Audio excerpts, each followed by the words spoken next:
Eu passo imediatamente a palavra ao professor Joirão Medeiros da Silva, coordenador-geral de Políticas Educacionais do MEC, para falar também sobre esse mesmo assunto, as especificidades da deficiência auditiva nas escolas bilíngues.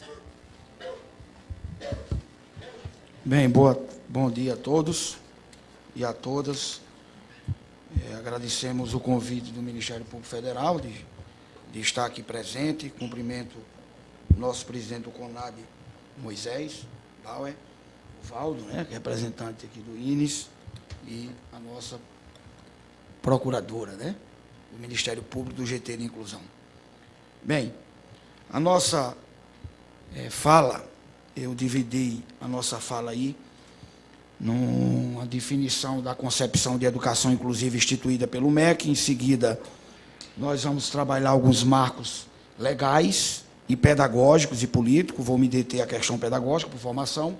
E, em seguida, nós vamos dizer o que o Ministério da Educação tem posto, tem feito para o cumprimento dessa legislação, e depois termino com os indicadores aqui de matrícula.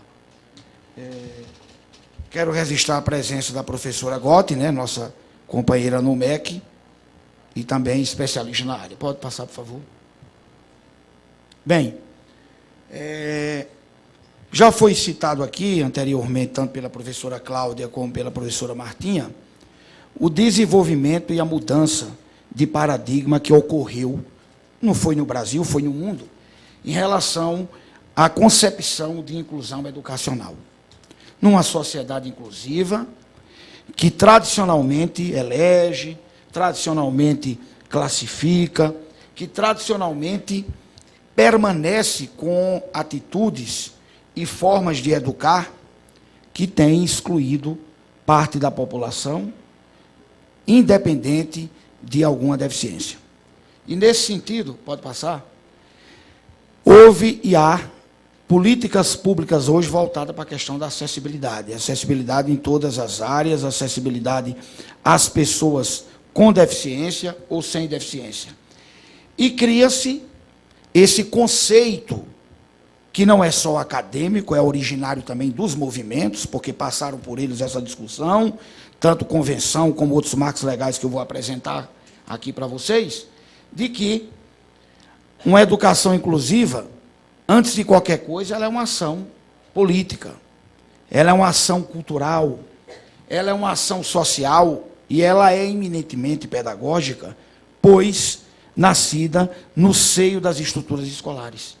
Nesse sentido, defender o direito de todos a estar em espaços comuns de aprendizagem é, antes de tudo, uma diretriz do Ministério da Educação, que é o responsável pela política nacional brasileira. Não é responsável por uma política localizada deste ou daquele município, mas tem parceria com os entes federados no desenvolvimento de sua política. Pode passar. Nesse sentido, a aprendizagem e a participação, sem nenhum tipo de discriminação ou de segregação, com base na deficiência física, ou sensorial, ou intelectual, étnico-racial, social, cultural, de gênero ou identidade sexual. Nenhum tipo de segregação nesse sentido é a base da educação inclusiva. Constitui-se também como um paradigma que está fundamentado numa concepção que conjuga igualdade e diferença, e nele o seu respeito. Pode passar. Avança em relação à ideia de equidade formal, que no seio das estruturas sociais ou do conjunto da sociedade foram tensões históricas, e a escola foi e ainda é um espaço segregador, na verdade, em que as estruturas e as dificuldades de tensões que são reflexos do que há na sociedade como um todo aparecem nesse espaço escolar. Pode passar. Bem, à luz desses pressupostos, da educação inclusiva, do que seja inclusão, inicia-se uma construção de uma nova política de educação especial no país, que enfrenta, é bom que se reforce, desafios que não está pronta, que é uma construção que se abate sobre o que foi secular de exclusão e que, portanto, enfrenta desafios em se constituir, de fato, como a modalidade transversal da educação infantil à educação superior. Pode passar. Nesse processo de construção, vai se repensar todas essas práticas educacionais já referidas, concebidas a partir de um padrão comum, uniforme, de aluno, de professor, de currículo, de gestão, e redefine-se uma compreensão em que se muda a infraestrutura escolar das escolas, onde se subsidia, através de recursos financeiros, esses recursos pedagógicos, que mais na frente eu vou citá-los, e que fundamenta-se no desenho universal. Pode passar. Entramos agora no processo dos marcos legais, políticos e pedagógicos, que são do conhecimento dos senhores, mas nós vamos fazer questão de citá-los.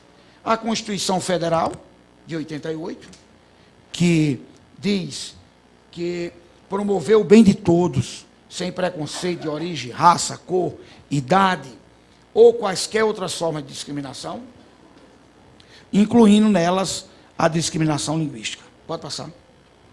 O artigo 205, que não está aí por inteiro, mas que garante a educação para todos.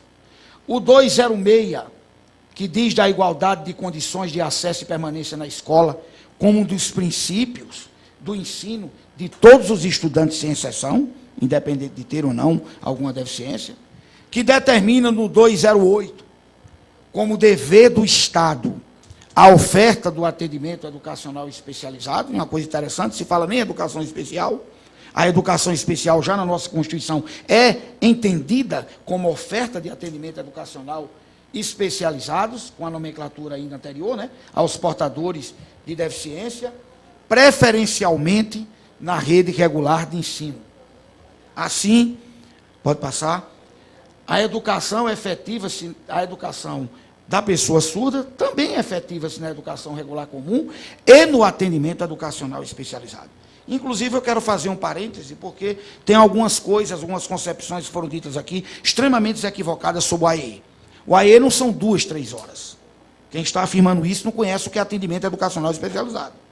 Porque o AE, inclusive, é para ser disciplinado pelas unidades escolares de acordo com a realidade. Você pode ter um AE presencial, onde o aluno ou vá todo dia, ou vá 2 vezes por semana, como você pode ter um AE que ele não vá nem um dia para aquele espaço das salas de recurso multifuncional.